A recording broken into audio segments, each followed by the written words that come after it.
Good evening आप सभी को। आज काफ़ी दिनों के बाद में है वो वीडियो है वो मैं बना रही हूँ।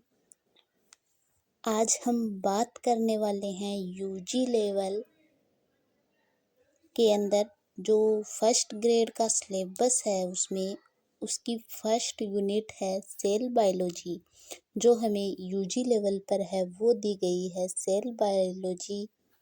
उसके बारे में है वो हम डिस्कस करेंगे।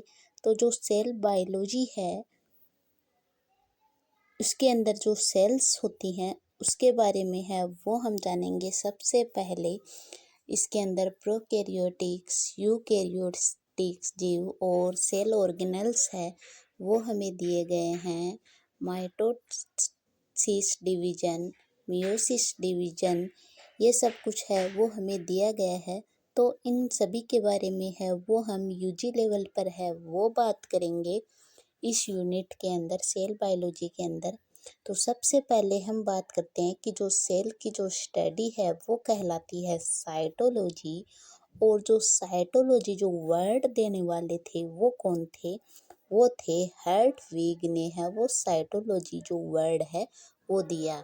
यानी कि हम सेल बायोलॉजी के बारे में पढ़ रहे हैं। सबसे पहले हम सेल है उसके बारे में जान लें कि सेल होती क्या है।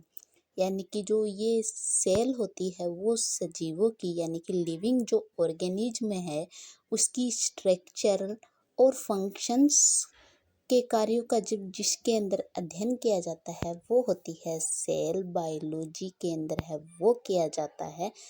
यानी कि स्ट्रक्चर और फंक्शंस की स्टडी है वो सेल बायोलॉजी के अंदर है वो की जाती है। और ये जो सेल होती है यानी कि कोशिका होती है, ये शरीर की संरचनात्मक एवं क्रियात्मक इकाई को है वो कोशिका कहा जाता है। शरीर की संरचनात्मक एवं क्रियात्मक इकाई है वो कोशिका कहलाती है। और इसकी जो स्टडी है सेल बायोलॉजी की वो कहलाती है साइटोलॉजी। और ये वर्ड देने वाले थे वो थे हर्टविग है वो ये वर्ड देने वाले थे।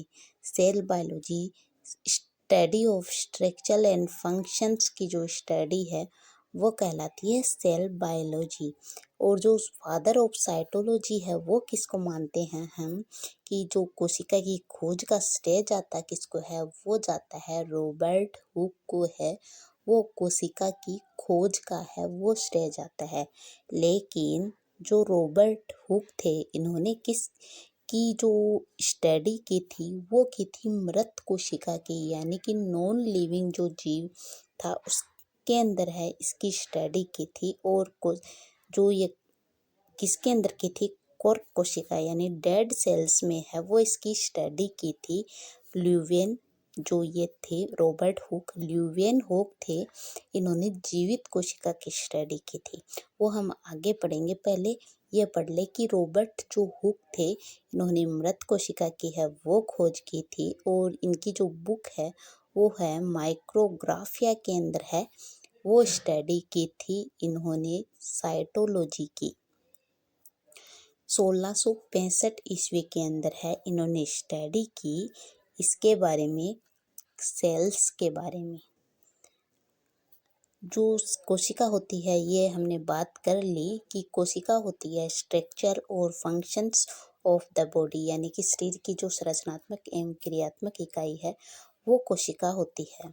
अब हम बात करेंगे डच साइंटिस्ट है वो कौन थे? डच साइंटिस्ट का मतलब है कि ये जो ल्यूवियन होक थे इन्होंने कोशिका की खोज की थी।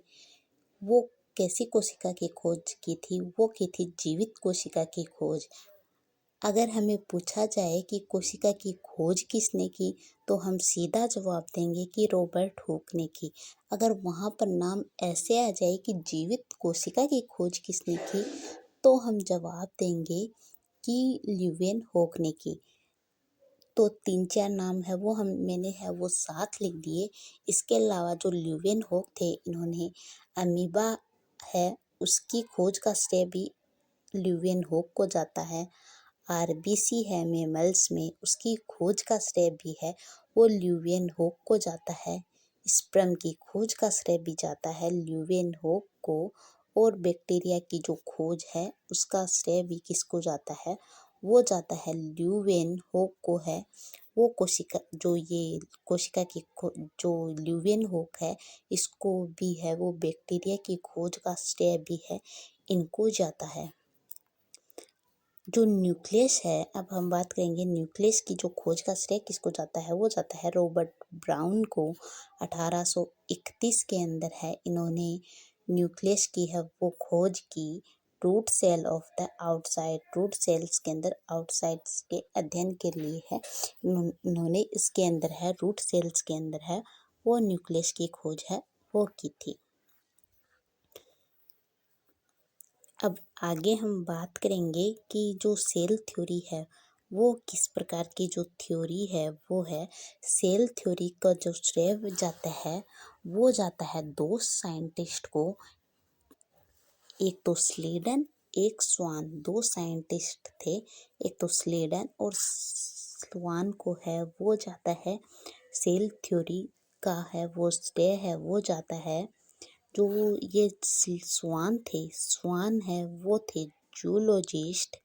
ये हमें याद रखना है कि जो स्वान थे थियोडोर स्वान है वो थे जर्मन जूलॉजिस्ट, और जबकि जो मेथियस स्लाइडन या मेथियस स्लाइडन थे वो थे ब्रिटिश यानी बोटनिस्ट। ये हमें याद रखना है कि अगर हम एग्जाम में अगर ऐसे पूछा जाए कि जो स्वान थे वो किस देश के वैज्ञानिक थे तो हम सीधा सा जवाब देंगे जर्मन साइंटिस्ट थे ये।